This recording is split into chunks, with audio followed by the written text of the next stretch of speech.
We're talking about fingers as digits because we're both in the medical/science profession, but we're talking about fingers here or something else, right? Mm-hmm. Vibrator, toy, whatever. Toe it depends on how flexible you are. I don't know. But the point being that I think the simplest way to go about this is going to be to talk about the distinction between clitoral orgasm and G-spot orgasm, however those are achieved.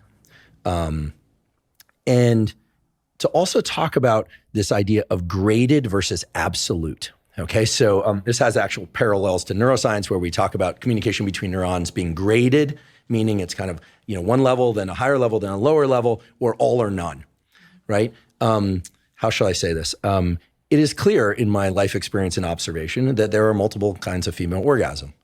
Those that are graded and in some cases cumulative, they sort of build towards a larger and larger orgasm. And then there are what some people have described as cliff-type orgasms, where there's a refractory period. Mm-hmm. I think that's a fair way to frame this.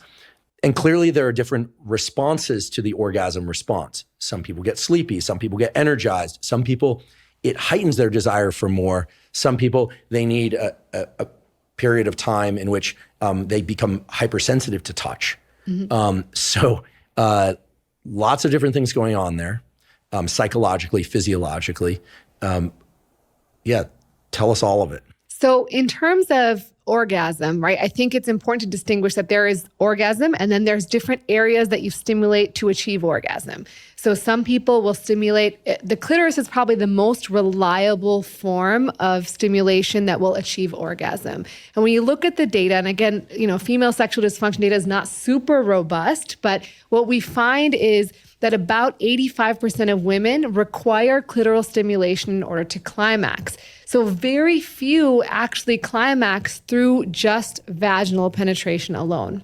And so this is, a real problem. We're seeing on the media that, you have sex and you penetrate and immediately women are having orgasms. That's not the reality for a lot of women.